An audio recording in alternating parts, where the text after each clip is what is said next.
은혜는 고마운 것이라는 제목으로 하나님 말씀 증거하도록 하겠습니다. 어제 우리 교회 전도사님께서 결혼을 하셨습니다. 저는 진심으로 축하했고 말씀을 준비하면서 정말 행복했으면 좋겠다라고 묵상을 했습니다. 무엇이 행복을 주는가 계속해서 묵상하다 보니까 은혜입니다. 은혜를 아는 자가 되는 부부. 그럴 때 최고의 행복이 임한다고 생각을 했습니다. 우리가 맨날 말하는 은혜가 무엇입니까? 자격 없는 자에게 주는 선물입니다. 그래서 은혜는 일단은 자격이 없다라는 느낌을 받아야 되고, 또 하나는 그래서 과분하다 이런 느낌이 있어야 된다는 것입니다. 그런데 결혼할 때 보면은 어떤 한쪽에서 손해봤다, 억울하다, 해준 게 뭔데 이런 생각을 할 때가 있습니다. 은혜가 설 자리가 없는 것입니다. 한마디로 해서 은혜는 고마운 겁니다. 그래서 고마운 사람과 결혼하십시오. 고마워하는 사람, 그게 최고의 사람이 될 수 있다라는 것입니다. 은혜가 개입되면 관계가 평안해집니다. 관계가 좋아집니다. 그런데 부모와 자식 간의 관계도 그렇죠. 해준 게 뭐냐 이렇게 나오면 고마움이 사라지면 관계가 파괴되게 된다는 것입니다. 그래서 고마운 줄 알고 고맙다고 하는 사람과 교제를 나누면 관계가 풍성해집니다. 제가 최근에 그런 기사를 읽어본 적이 있습니다. 한국 남자와 일본 여자의 결혼이 뭐 몇 배가 늘었다 이런 얘기를 합니다. 그래서 궁금해서 한번 봤어요. 봤더니 한국 남자들이 일본 여자와 교제를 하면서 한 5만 원짜리를 사준답니다. 그러면 아리가또 하면서 귀에 피가 날 정도로 고맙다 그런대요. 5만 원짜리인데 한 20번 이상 얘기를 한답니다. 그러니까 거기에 감동을 받는 거예요. 아니 5만 원짜리인데 아리가또? 한국 여자들은 뭐든지 다 당연하게 여기고 불만, 원망 이런 게 많다는 것입니다. 자기가 아깝다 그러고 손해봤다 그러고. 일본의 기독교 문화가 별로 없는데도 불구하고 이름 가운데 매구미 많아요. 은혜잖아요. 은혜. 매구미. 관계가 풍성해진다는 것입니다. 이러다가 한국 남자 다 뺏기겠다 생각을 했습니다.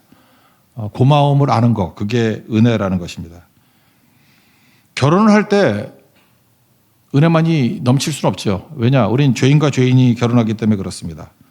의인 없나니 하나도 없다 그랬고, 모든 사람이 죄를 범하였음에 하나님의 영광에 이르지 못한다. 그런 사람이 결혼하는 것입니다. 그래서 결혼은 완전하지 않습니다. 모든 관계가 완전하지 않습니다. 우리 교회도 마찬가지죠. 절대 우리의 관계가 완전하지 않다는 것입니다. 죄가 들어오면 죄는 우리를 망가뜨립니다. 죄가 들어오기 때문에 상처를 주고, 죄가 들어오기 때문에 아픔을 주고, 아름다움과 영광이 다 파괴가 된다라는 것입니다. 그래서 하나님께서 결혼을 말씀하실 때 감정의 근거를 두거나 어떤 의지의 근거를 둬서 결혼하라 이렇게 말하지 않고 언약의 근거를 둬서 결혼을 말하고 있습니다. 우리가 신랑 신부한테 서약을 한다 그러면 뭐 감정적으로 뜨겁죠. 그때 뭐 사랑한다 그러고, 뭐 물어보면은 뭐 신랑 뭐 큰 소리로 외칩니다. 아멘 그러고. 베드로가 그랬죠. 베드로도 예수님 뭐 어떻게 할래 그랬더니 주와 함께 오게도 가고 죽는데도 가기를 각오합니다. 예수님 뭐라 그럽니까? 다가오기 전에 3번 나를 부인하리라. 그렇게 돼버렸죠. 그러니까 인간이 이게 각오로 되는 게 아니라는 것입니다. 호언장담으로 되는 게 아니라는 것입니다. 인간은 변덕스럽습니다. 그래서 우리는 늘 불안합니다. 인간과의 관계 속에서 늘 불안합니다. 이유가 뭐냐? 언약이 없기 때문에 그래요. 이 언약이라는 거는 반드시 하나님이 개입이 되는 거거든요. 하나님이 개입됐을 때 그걸 언약, 베리트 이렇게 얘기를 합니다. 언약에서 제일 중요한 건 뭐냐? 하나님께서 이 언약을 지키기 위해서 은혜를 부어주신다는 거예요. 그래서 언약에서 은혜가 나오는 거지, 은혜는 우리 인간 속에서 나오는 게 아니라는 것입니다. 그래서 헬라어 단어 헤세드라 그러죠. unfailing love, 실패하지 않는 사랑. 그래서 하나님께서는 우리에게 언약을 주시고 너에게는 은혜가 없다. 근데 내가 한량없는 은혜를 줘서 이 약속을 반드시 지키고야 말겠다. 우리 인간 가운데 그렇습니다. 어떤 언약이 맺혀지면 그 언약이 유지가 되기 위해서 필요한 게 뭐냐? 은혜입니다. 은혜. 은혜는 손해보고 희생하고 내가 모든 걸 다 쏟아붓겠다. 그래서 절대로 이거 넘어뜨리지 않겠다라고 하는 것. 그게 언약이라는 것입니다. 그래서 언약에는 반드시 십자가가 있습니다. 언약에는 반드시 희생이 있습니다. 그래서 하나님의 능력이 거기에 임하기 때문에 언약이 유지가 되는 것입니다. 모본을 하나 보여준다 그러면 창세기 15장에 나오죠. 하나님과 아브라함의 언약이 나옵니다. 거기 하나님께서 15장 1절에 나는 뭐 일단 두려워 말라 그러죠. 너의 방패가 되고 너의 지극히 큰 상급이 될 것이다. 그리고 나와봐. 무뼈를 볼 수 있느냐? 예, 무뼈를 셀 수 있느냐? 못 세겠습니다. 내 자손이 이와 같으리라. 이렇게 얘기를 합니다. 그리고 언약을 맺으셔요. 여러분 사회적인 계약하고 언약하고는 다른 겁니다. 이 컨트랙트라 그러죠. 컨트랙트. 이 사회적 계약인데 이건 갑과 을이 있습니다. 그래서 갑이 이행하지 않으면 을도 이행하지 않는 겁니다. 이거는 약간 벼르는 거예요. 너 지키면 나도 지킬 거야. 안 지키면 나도 안 지킬 거야. 이게 컨트랙트라고요. 근데 성경은 우리에게 계약이라고 말하지 않습니다. 언약이라고 얘기해요. 언약은 카비넌트인데 히브리 말로는 베리트입니다. 베리트. 이 언약은 종이에 쓰지 않습니다. 짐승을 갈라놓고 쪼개가지고 갈라놓고 그 가운데를 지나가는 겁니다. 그래서 베리트라는 말 뜻이 쪼개다라는 뜻이에요. 짐승을 쪼개서 그 가운데를 지나간다. 무슨 뜻입니까? 언약 어기면 죽여버린다 그런 뜻이에요. 그런데 창세기 15장에 나오는 언약은 어떻게 되느냐? 아브라함에게 짐승을 갖고 와라. 그래서 중간을 쪼개니 쪼개는 것을 마주대하여 놨습니다. 그런데 아브라함이 비몽사몽간에 좀 졸았던 것 같아요. 그때에 하나님께서 타는 횃불이 쪼갠 고기 사이로 지나더라. 그날에 여호와께서 아브라함과 더불어 언약을 세워 이르시되 이렇게 나옵니다. 그러니까 그 가운데 누가 지나갑니까? 하나님만 지나가는 거예요. 아브라함이 지나가는 게 아니라 하나님 홀로 지나가신 겁니다. 이걸 뭐라 그러죠? 하나님의 열심 그래요. 이 언약은 내가 지키겠다. 내가 홀로 책임지겠다. 아브라함이 넘어지고 깨지고 그럽니다. 그럴 때 하나님이 홀로 그 언약을 책임지고 지켜나가십니다.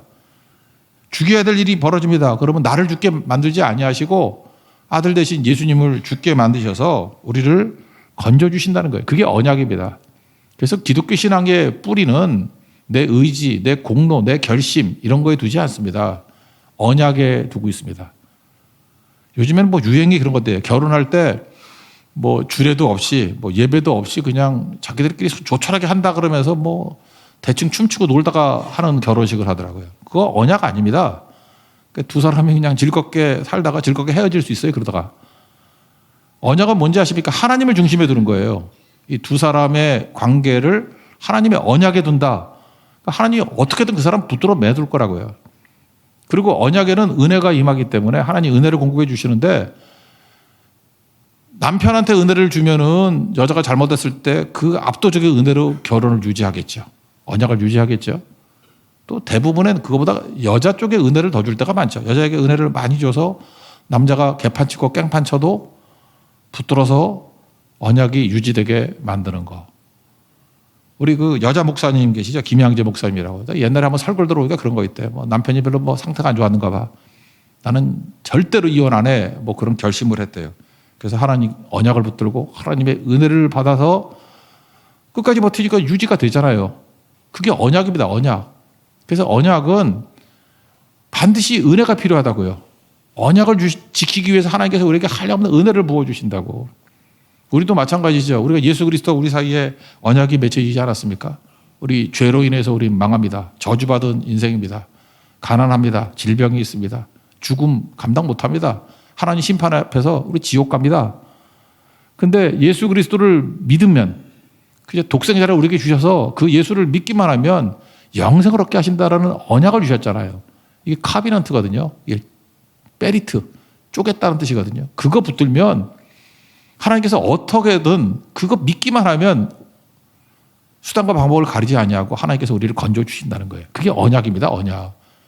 그래서 우리 자신을 의지하는 게 아니고 내 자신의 결심을 의지하는 게 아니고 내가 얼마나 열심히 살았는지를 의지하는 게 아니라 하나님의 언약을 의지해서 우리가 안심하는 거예요. 주님이 나를 붙들어 주시겠지. 그게 기독교 신앙이라는 것입니다. 오늘도 여러분들 하나님께서 언약을 맺으시고 여러분 사랑하시고 예수 믿는 그 언약 때문에 여러분 천국 갈 때까지 지켜주시고 건져주시는 분 믿습니까? 그게 우리의 믿음이라는 거예요. 그게 언약에 기초한 믿음이라는 것입니다. 그런 관점에서 오늘 22장을 읽을 줄 알아야 된다는 거예요. 다윗이 뭐 충성하고 헌신했더니 승리했다 그런 뜻이 아니라 이 승리는 언약에 기초한 승리라는 것입니다.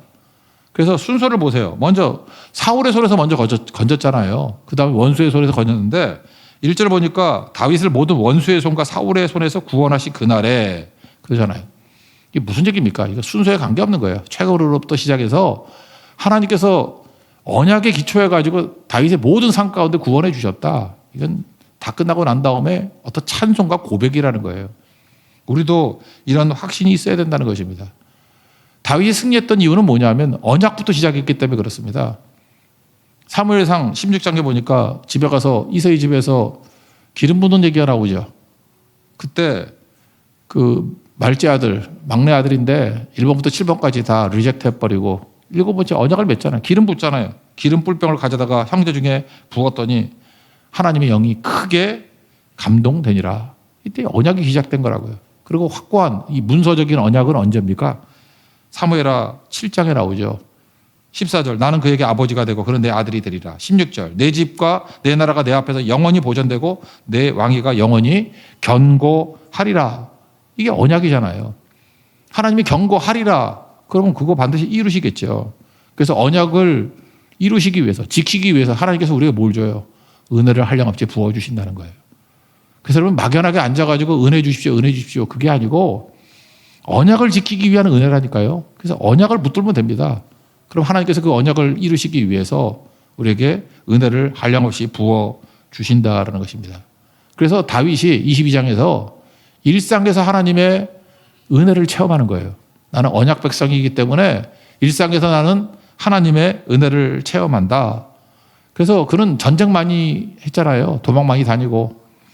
그래서 2절부터 4절까지 내용을 보니까 여호와는 나의 반석입니다. 요새입니다. 건지시는 자입니다. 방패입니다. 구원의 뿔입니다. 이런 고백이 쭉 나오죠. 이게 다 뭐예요? 일상에서 하나님의 은혜를 경험하는 거라고. 왜? 나는 언약 백성이기 때문에. 나도 언약을 지켜야 되겠지만 내가 쓰러지고 깨진다 할지라도 하나님께서 나를 한량없는 은혜를 부어주셔서 건져주신다는 거예요. 반석, 옛날에 활 쏘고 할 때 반석만큼 든든한 데가 어디 있습니까? 피할 곳이잖아요. 그래서 반석과 동료가 피난처예요. 아무리 화살이 날라와도 반석 뒤에 숨어 있으면 안 맞죠. 옛날에 크루즈 미사일이 없잖아요. 뒤로 와서 쏘고 그런 게 없잖아요. 바위 뒤에만 있으면 다 막아주지 않습니까? 피난처가 된다는 거예요. 여러분 인생 가운데 이런 경험 하지 않았습니까? 원수가 우리를 공격할 때, 불화살로 공격할 때 주님께서 내게 바위라는 은혜를 주신다는 거예요. 요새는 무엇입니까? 안전한 곳이잖아요. 우리 모든 사람들이 다 넘어지고 깨지고 할 때 뭐 사회적인 뭐 사업이라고 하면 불황이에요. 불황 중에도 이상하게 거기만 햇빛이 비쳐요. 불황째도 호황을 느끼고 있어요. 그때 느끼는 게 뭐죠? 아, 하나님께서 나에게 요새라는 그런 은혜를 부어주시는구나. 그래서 하나님에 대해서 고백하는 거예요. 하나님은 나의 요새십니다. 누구나 다 불황을 당해도 하나님이 나를 건져 주시는군요. 또 이게 건지시는 자라고 나오지 않습니까? 이거 뭐예요? 중병 발견하고 성경에도 뭐 병든 사람 많잖아요. 히스기야도 그렇고 하나님 앞에 부르짖고 외쳤더니 죽을 병. 이게 뭐예요? 이 중병이라는 거 아니에요? 이거 뭐 의사도 포기한 병 그런 거 아니에요? 근데 하나님께서 건져 주시더라. 치료의 길을 열어 주시더라. 이게 뭐예요? 하나님의 언약에 기초한 은혜를 부어 주신다라는 것입니다. 구원의 뿔은 뭐죠? 뿔은 항상 힘을 상징합니다. 힘이에요. 내가 힘이 없고 넘어지고 깨지고 있을 때 하나님께서 이상하게 힘을 주셔요. 그러면 일어서게 되는 거죠. 저도 요즘에 그래요. 이렇게 이것저것 기도를 막 하거든요. 하는데 하나님께서 위로를 해 주시려고 그러지 뭐지만 응답의 속도가 엄청나게 빠른 것 같아요. 그죠? 누구 돌아오게 해달라면 돌아오고, 열리게 해달라면 열리게 되고, 일어서게 해달라면 일어서게 되고. 이거 뭐 부인할 수가 없는 거예요. 이거 하나님 외에는 뭐 설명할 길이 없는 거예요. 그게 바로 무엇입니까? 하나님께서 언약 백성에게 은혜로 언약을 지키도록 하나님께서 일하고 계신다라는 것입니다. 그런데 이 언약을 이루기 위해서 하나님께서 은혜 주시는 통로, 그 중에 하나가 뭐죠? 1절에다 아랬다 그러잖아요. 계속 아랬다. 기도가 나옵니다. 기도. 그래서 기도가 중요하다는 것입니다. 기도는 뭐예요? 하나님께서 그냥 가만히 있어도 은혜는 주시지만 기도하게 될 때 은혜를 부어주시는 속도도 빠르고 그 기도를 사용하셔서 은혜를 주시는 거죠. 하나님이 약속과 성취가 있는데 기도를 사용하셔서 주신다는 거예요. 아모스 3장 7절 누누이 강조했죠. 하나님께서는 자기 비밀을 선지자들에게 보이지 아니하시고는 결코 행하시지 않는다고. 그럼 선지자들에게 왜 보여줘요? 우리가 선지자들인데 믿는 자들에게 왜 보여줍니까? 구하라고. 구하면은 하나님께서 그 구하는 걸 통해서 방향을 바꾸고 계시다 하고 일하신다라는 것입니다. 그래서 보여주는 거죠.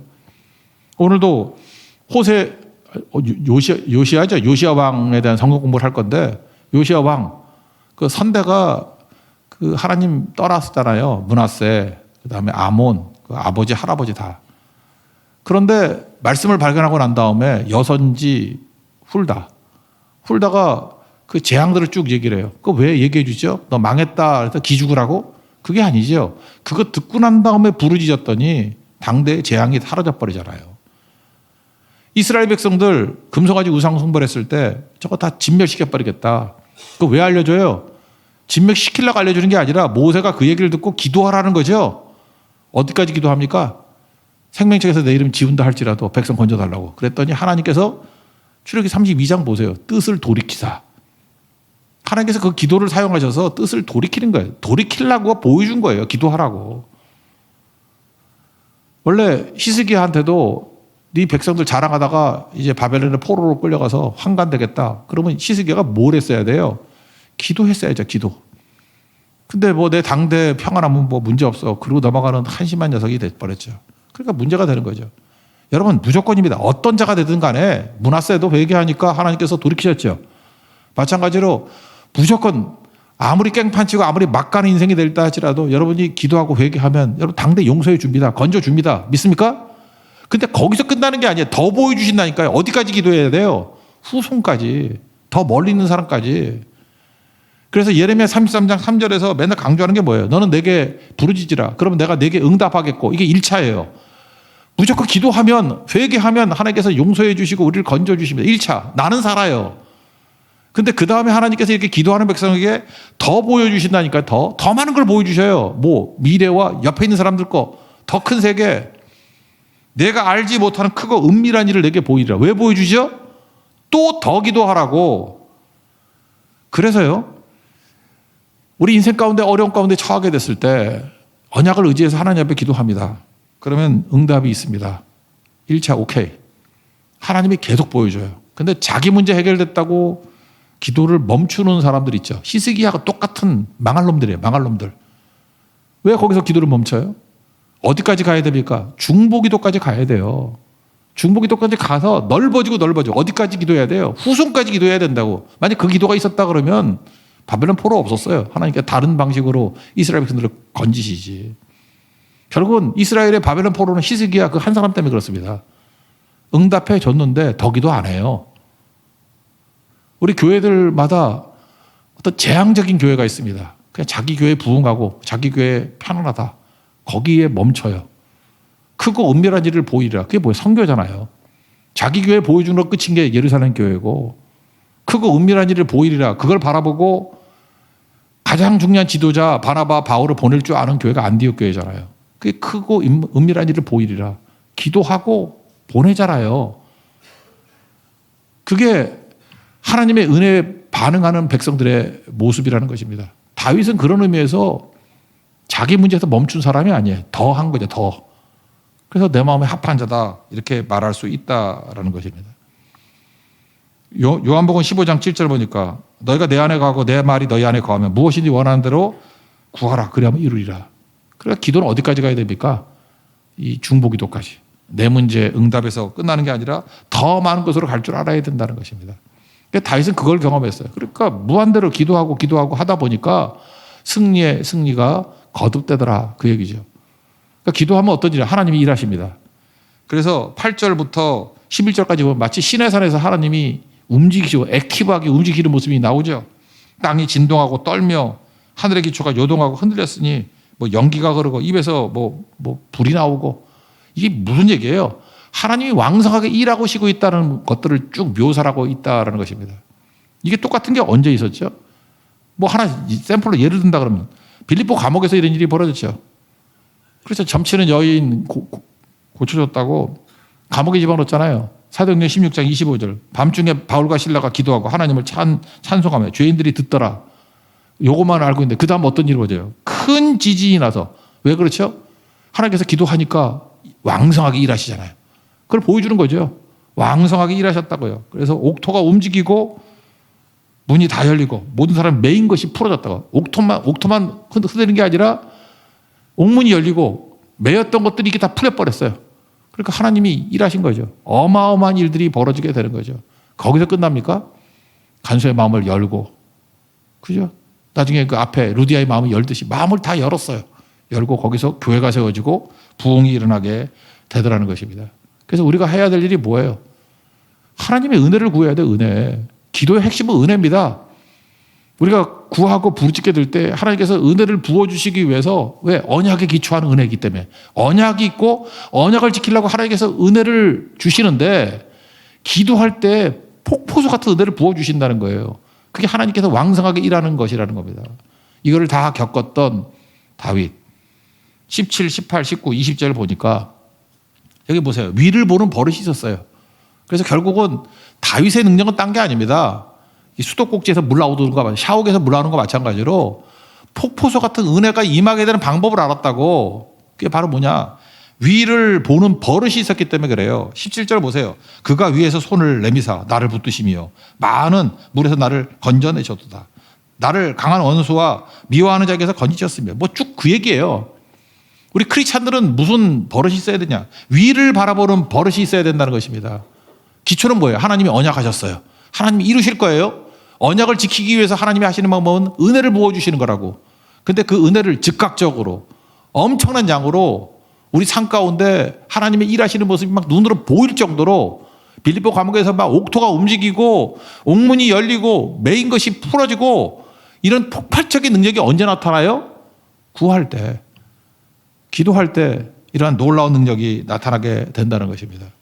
그래서 모든 크리스찬들은 언약을 붙들고요. 언약을 이루기 위한 하나님의 은혜가 있다는 걸 알고 은혜의 그 수도꼭지 돌리듯이 폭우사가 은혜가 임하는 건 기도라는 걸 깨닫게 돼요. 그래서 우리는 알게 모르게 위를 바라보는 버릇이 있다는 거예요. 그래서 채워지게 된다는 것입니다. 시편 121편 1절, 2절. 우리는 부족함이 있죠. 내가 산을 향하여 눈을 들이라. 나의 도움이 어디서 올꼬? 누가 날 도와주나? 하늘 쳐다봤죠. 나의 도움은 천지를 지신 여호와에게서로다. 이게 뭐예요? 위를 바라보는 버릇이 있었죠. 그리고 승리했다는 것입니다. 이삭도 보십시오.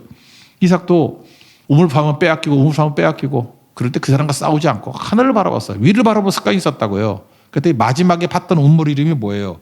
르호봇. 넓은 땅, 넓다는 뜻이죠. 더 넓은 곳으로 이끌어 가시더라. 그래서 오늘 20절에 뭐라 그래요? 나를 또 넓은 곳으로 인도하시고 나를 기뻐하심으로 구원하셨도다. 그래서 세상 사람들이 우리를 감당하지 못합니다. 왜 그래요? 우리는 위를 보는 버릇이 있고 위에로부터 하나님의 한량없는 축복과 은혜를 부어주시는 것 때문에 우리는 늘 승리한다라는 것입니다. 이걸 뭐라 그래요? 주만 의지한다고. 주만 의지해서 은혜로 승리하는 하나님의 백성이 된다라는 것입니다. 그래서 우리는 뭐로 살아요? 은혜로 삽니다. 은혜는 고마운 거예요. 하나님 고맙습니다. 감당 못하겠습니다. 그래서 늘 은혜가 따르는 인생이 되기 때문에 승리하게 된다는 것입니다. 은혜 붙드십시오. 자기 실력 믿지 마십시오. 원숭이 나무에서 떨어진다 그러죠. 여러분 전공 분야에서 떨어집니다. 주만을 의지하고 은혜로 승리할 수 있는 하나님의 거룩한 백성 되기를 축원합니다. 자리에서 일어나겠습니다. 나의 힘이 되신 여호와여. 오늘 읽었던 본문 내용과 시편 18편은 거의 똑같습니다. 같은 내용인데 나의 힘이 되신 여호와여 이 내용입니다.